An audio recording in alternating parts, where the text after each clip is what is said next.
प्यारे बच्चों, सुप्रभात। आज हम शुरू करेंगे वितान से पाठ नंबर 1।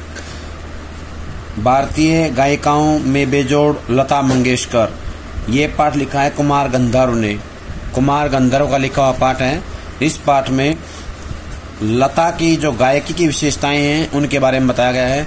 लता मंगेशकर कैसा गाती थी, उनके संगीत का जो ज्ञान है वो कैसा था, उनका प्रभाव कैसा था, लोगों में उनकी लोकप्रियता का आधार क्या था, ये सब बातें इसमें जो है बताई जाएंगी। इनके ऊपर विचार किया जाएगा। तो हम शुरू करते हैं पाठ। भारतीय गायिकाओं में बेजोड़ लता मंगेशकर। वर्षों पहले की बात है। वर्षों माने कई साल पहले। कई साल पहले की बात है।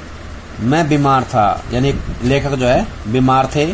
उस समय बीमारी में एक दिन मैंने सहज यानी कि सरलता सहज ही रेडियो लगाया और अचानक एक अद्वितीय स्वर मेरे कानों में पड़ा। अद्वितीय होता है जिसके बराबर कोई दूसरा न हो। क्या होता है अद्वितीय? जिसके बराबर कोई दूसरा न हो या अकेला।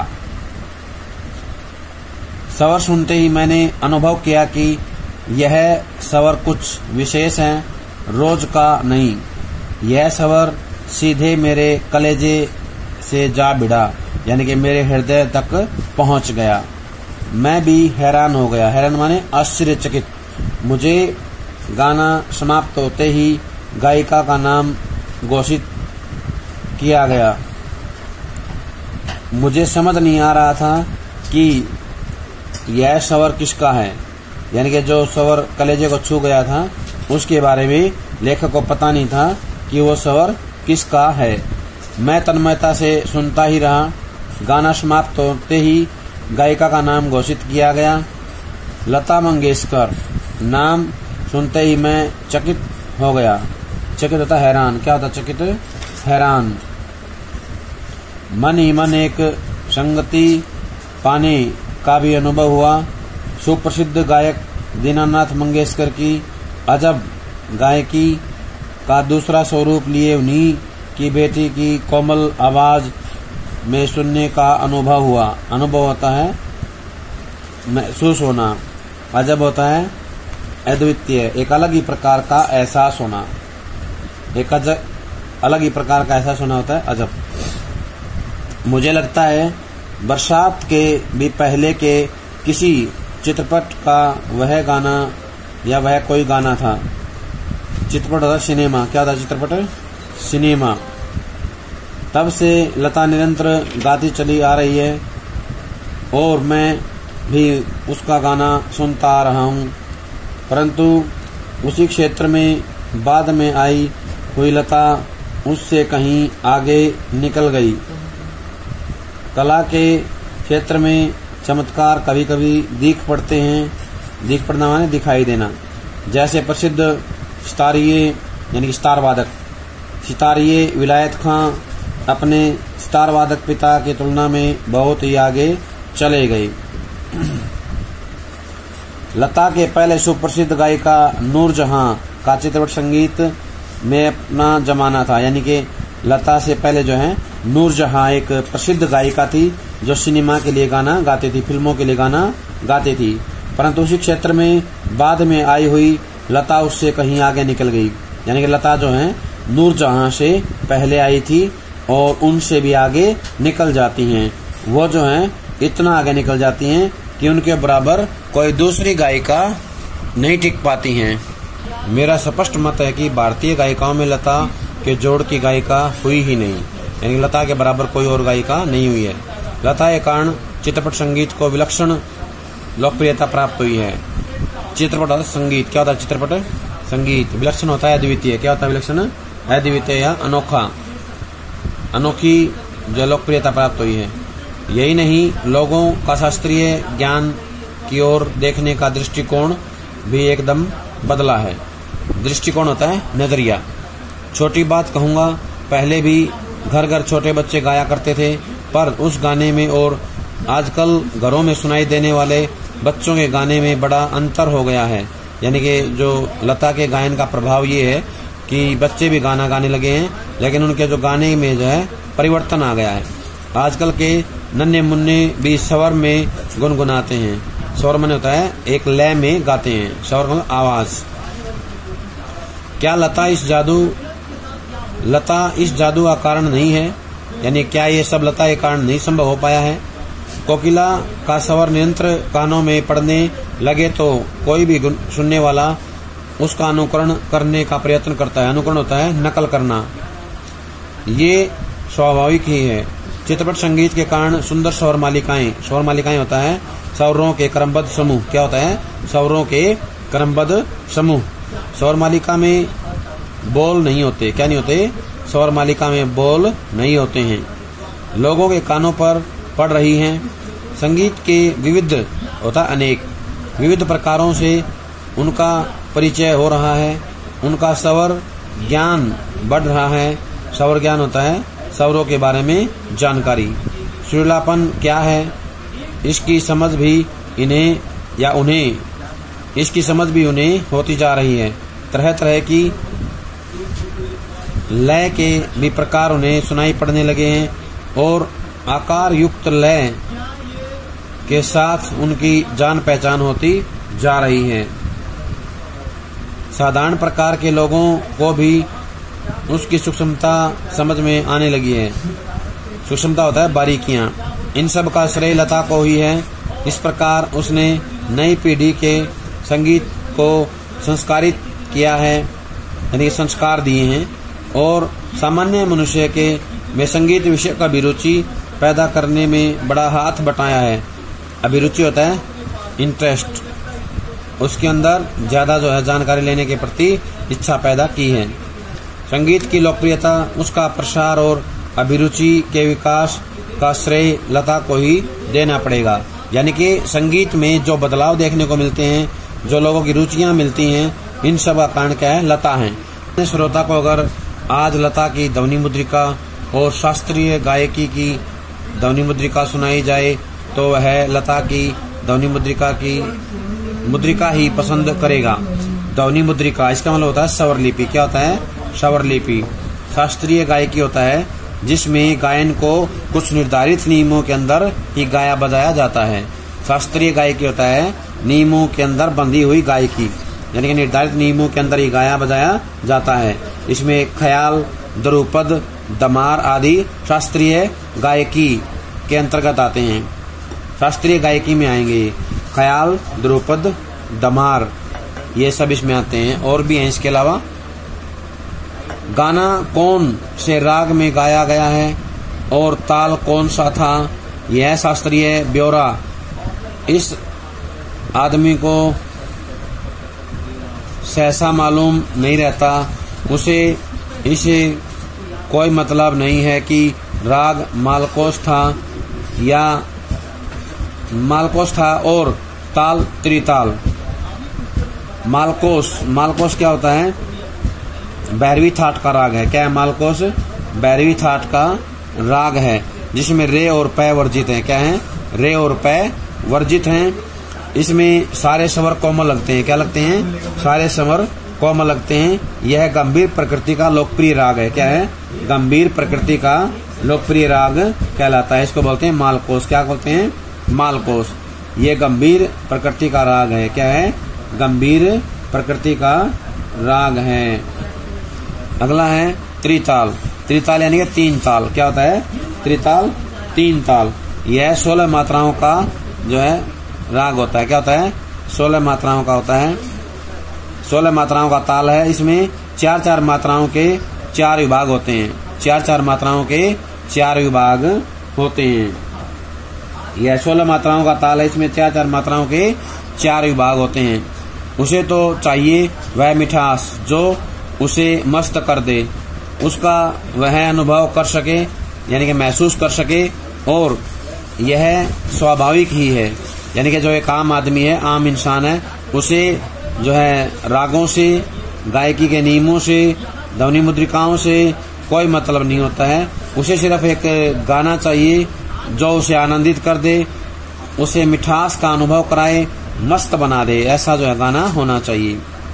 क्योंकि जिस प्रकार मनुष्यता हो वह मनुष्य है, मनुष्यता हो तो वह मनुष्य है, वैसे ही गानपन हो तो वह संगीत है। गानपन क्या होता है? गाने का एक ऐसा अंदाज जो व्यक्ति को भाव विभोर कर देता है। क्या होता है? भाव विभोर कर देता है, मनुष्य को अपनी ओर आकर्षित करता है, वो होता है गानपन। और लता का कोई भी गाना लीजिए तो उसमें 100% यह गानपन मौजूद है। यानी गाने का एक अंदाज है जो मनुष्य को अपनी ओर आकर्षित करता है, उसे भाव विभोर बना देता है। लता की लोकप्रियता का मुख्य मर्म यानी रहस्य यह गानपन ही है। लता के गाने की एक और विशेषता है उसके स्वरों की निर्मलता, यानी कि जो स्वर हैं वो निर्मल होते हैं, पवित्र होते हैं। उसके पहले ही पार्श्व गायिका नूरजहां भी एक अच्छी गायिका थी, इसमें संदेह नहीं, तथापि उसके गाने में एक मादक उत्तान दिखता था। नूरजहां एक गायिका थी, पार्श्व गायिका होता है पर्दे के पीछे गाने वाली। क्या होता है? पर्दे के पीछे रहकर गाने वाली गायिका। लता के स्वरों में कोमलता और मुग्धता है। क्या है? लता के स्वरों में कोमलता और मुग्धता विद्यमान है, मुग्धता है। ऐसा दिखता है कि लता का जीवन की ओर देखने का जो दृष्टिकोण है, दृष्टिकोण होता है नजरिया। क्या होता है दृष्टिकोण? नजरिया है, वही उसके गायन की निर्मलता में झलक रहा है। हाँ, संगीत दिग्दर्शकों ने उसके स्वर की इस निर्मलता का जितना उपयोग कर लेना चाहिए था उतना नहीं किया। दिग्दर्शक होता है निर्देशक। क्या होता है? निर्देशक। दिग्दर्शक को बोलते हैं निर्देशक। मैं स्वयं संगीत दिग्दर्शक होता तो लता को बहुत जटिल काम देता, यानी कि बहुत मुश्किल काम देता, ऐसा कहे बिना रहा नहीं जाता।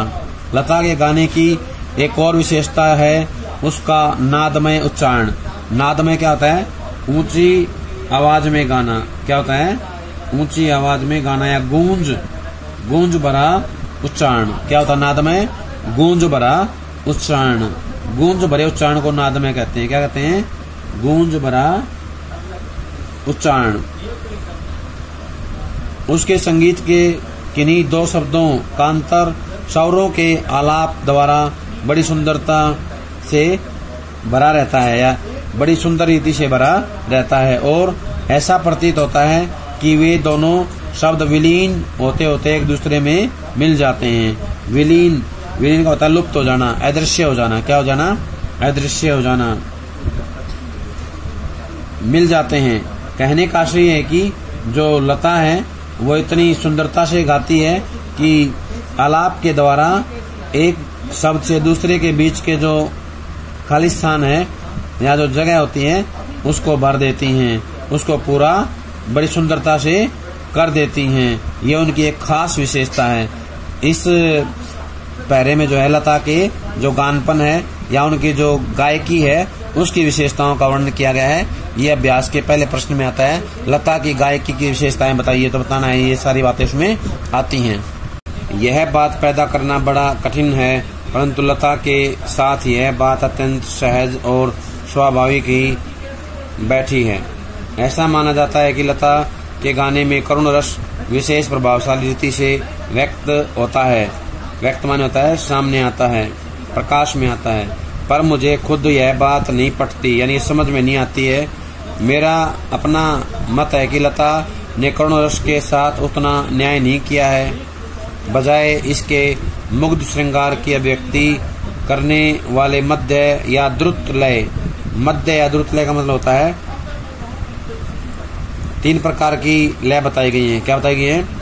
द्रुत लय, मध्य लय का मतलब 3 प्रकार की लय बताई गई हैं। विलंबित लय यानी कि धीमी, विलंबित लय, मध्य लय यानी कि बीच की, द्रुत लय तेज लय। मध्य से दुगुनी और विलंबित लय से चौगुनी तेज लय द्रुत लय कहलाती है। क्या कहलाती है? द्रुत लय। द्रुत लय क्या होती है? मध्य लय से दुगुनी और विलंबित लय से चौगुनी लय द्रुत लय कहलाती है। 4 गुना जो होती है वो क्या कहलाती है? द्रुत लय। क्या कहलाती है? द्रुत लय।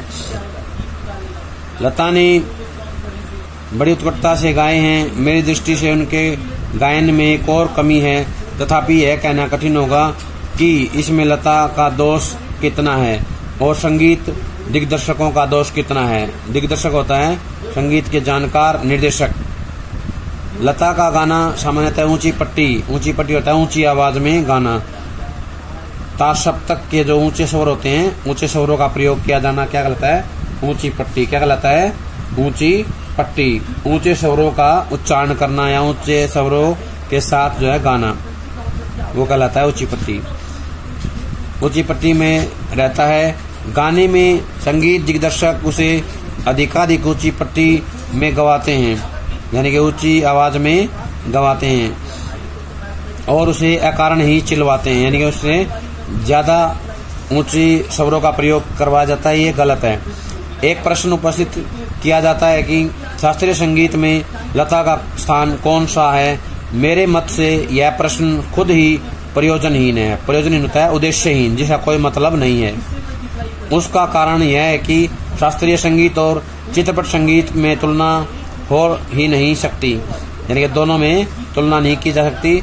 चित्रपट संगीत अलग होता है, शास्त्रीय संगीत अलग होता है, दोनों अलग अलग हैं। जहाँ गंभीरता शास्त्रीय संगीत का स्थायी भाव है, वहीं जल्दलय होता है द्रुतलय।